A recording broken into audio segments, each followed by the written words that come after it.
friends, and welcome back to my YouTube channel. This is me Ashwin in front of you and you're watching The Cowboy. One day, three disasters. One in Neyveli, second one in Chattisgarh, the third one in Vizag. My channel doesn't deal with such kind of topics, but I just want to take this current affair just to give some recent updates on this subject. First one, the Neyveli power plant. A boiler just burst yesterday, causing nearly 8 people to get injured and they have been hospitalized. The Neyveli power plant, owned by the NCL Corporation, consists of 2 thermal plants and the main power source is lignite, which is also known as the brown coal. The first power plant is capable of, has a capacity of nearly 1020 megawatts, and the second one has the capacity of nearly 1900 to 2000 megawatts. The boiler which broke was 84 meters high, and the workers, 5 of them were contract laborers and 2 were the permanent employees. They were nearly 32 meters high above the ground level. So as a result, they were not affected, they were injured, but their life is not under danger. 2 of them are under critical situations and no casualties have been reported as far. But even though this is a disaster which has happened in India yesterday. Disaster number 2, the Chattisgarh gas leak.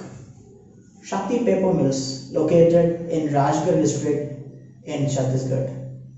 Nearly 7 cleaning workers were in the factory. The factory was left closed for nearly after this COVID-19 breakout and the lockout after that. So they were planning to start their operations by this month. So as a result, 7 of them came for the cleaning purpose, and it has been reported that there was a gas leak, small gas leak even before, but due to this lockdown and all the situations, it was left unattended. And well, 7 of them, 1 person is really critical and is in the ventilator, and all other 6 people are as of now hospitalized. The major thing about this incident is that the company had not reported this to any authorities. Only the hospital, after these guys were admitted over there, reported it to the police, and only after that the necessary precautions were taken. Actually, 60 people are surrounding in 1 kilometer radius of this factory and are poor people residing in that area. Well, the government is taking actions necessary for keeping those people safe, but we don't have much updates about that. We have to see what is going to happen after this. Disaster number 3, most deadly and the most severe one, the Vizag gas leak. Early morning of 7th of this month, people in Vizag, some people were sleeping, some people went out to take the newspapers, milk, things like that.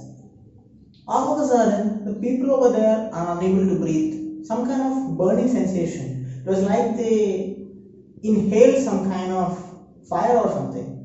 Their nose are burning, their eyes are burning. They have no idea what to do, what has happened. Nothing like that has happened there before. Suddenly, people start fainting on the roads and some kind of abnormal situations, and which leads to death of some people.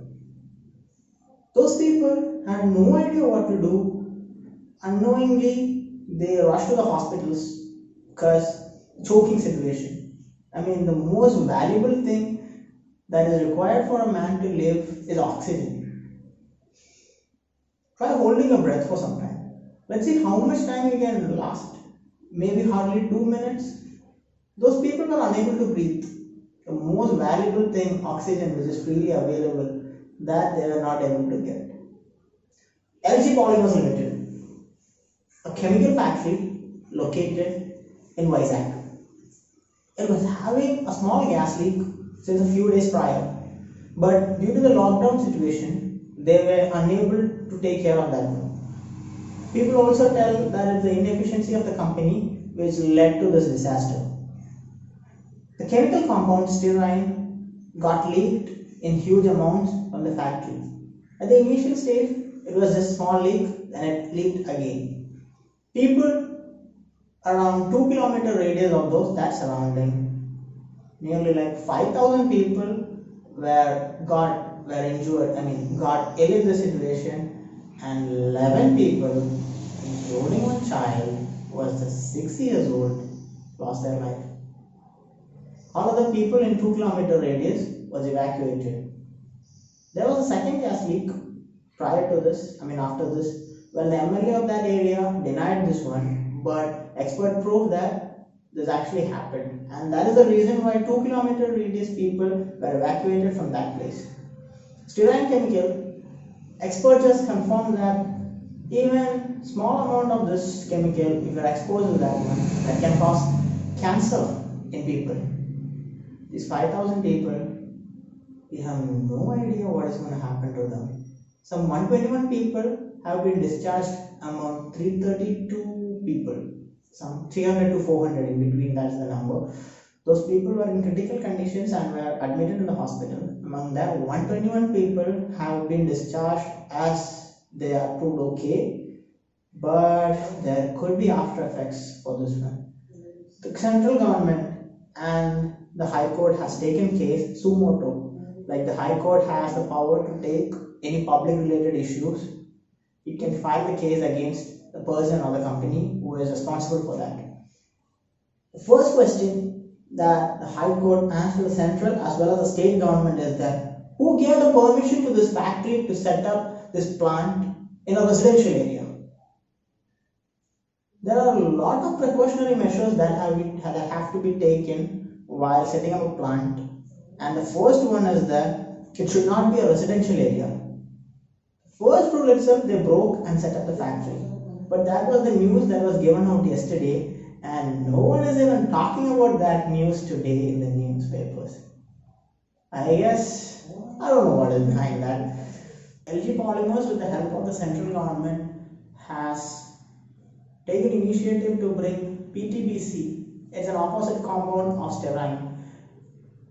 They are bringing it from Gujarat and they are planning to dispose it in Vizag so that it neutralizes the effect of styrene and can stop further more hazardous disasters. These three incidents, we don't have any proper evidence of what might be the reason for these accidents. Is it the inefficiency of the company or any employees or any other reasons? It could be natural, it could be anything.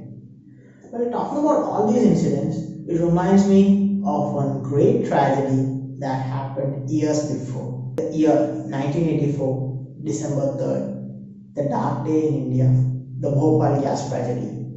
Nearly 3,000 people lost their life in one single day and 16,000 people following the days after. Nearly 5 lakh people were injured in that one incident. The reason for that, so many reasons are being given, but one possible reason, one common reason which is more uplifted by many people are that there were no safety precautions. Actually, there are 3 types of safety precautions in a company like that. The Bhopal gas tragedy, the gas plant was owned by the Union Carbide India Private Limited. Basically, 3 safety precautions are there. First one, the refrigeration system. Second one, the oxidation towers. And the third one, the neutralization effect. The gas which leaked from the pipelines in that company was methyl isonate. The reason for such a leak was the pipe was not in a proper condition, number one. And the second one was a pipe, it's not a kind of pipe, it's like a kind of pipe-like structure. You can call it a container. In such a container, it should only be around 50% filled, but those company people filled it nearly 100%, and the pipe-like structure, it was getting rusted, and somehow water or normal water got mixed with that, and as a result of that, this thing became heated really very much. And as a result of this heating process, the methyl isonate, which was in liquid form, started changing into gaseous form, and it started escaping through the sprouts of the pipe.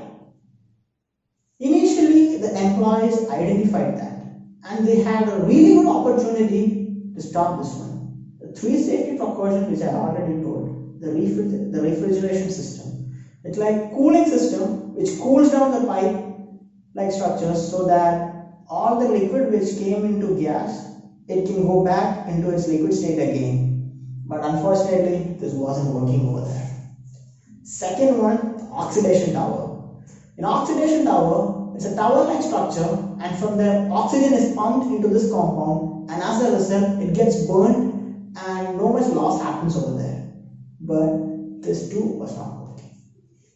Third and the last possibility was neutralization. The methyl isonate, like styrene, they bought PTBC from Gujarat. They had a possibility to add some opposite compound to that so that it gets neutralized and no much harm is caused there again. But that compound, that system was also not working. As a final stage, all the employees over there took water and they started pouring it at that tube, like that tank-like structure.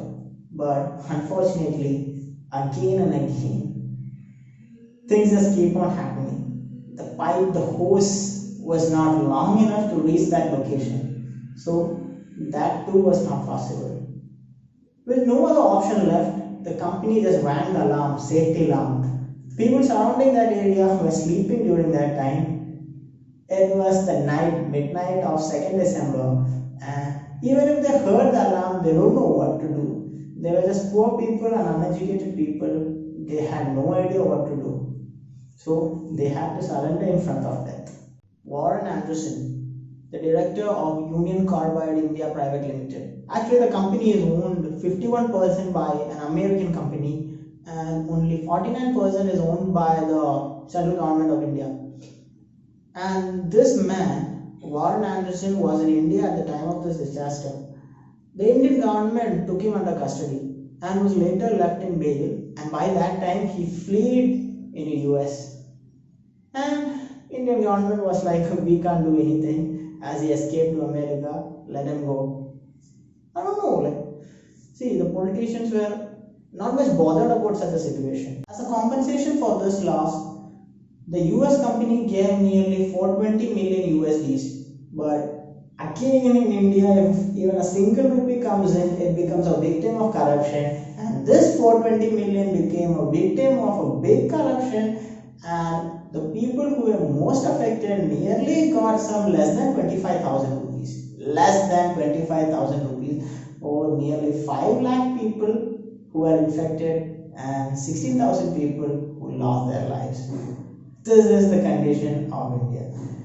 The person, Warren Anderson, director of Union Carbide India Private Limited, he died recently in 2014 at the age of 91. He cleared all the situations over here in India. He escaped the US, and the Indian government was just standing open-handed, nothing to do.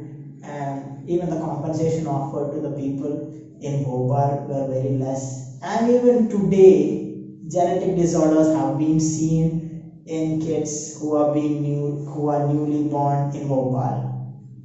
Even years after, the tragedy still persists. We don't know what is going to happen in Vizag as of now. Even though the opposite chemical has been disposed over there, we have to see what is going to happen. And LG Polymers Private Limited, we don't know, will there be any case against them? Will the people get any compensation or anything? So that was it with my today's topic. With lots of sorrow in heart, let me conclude.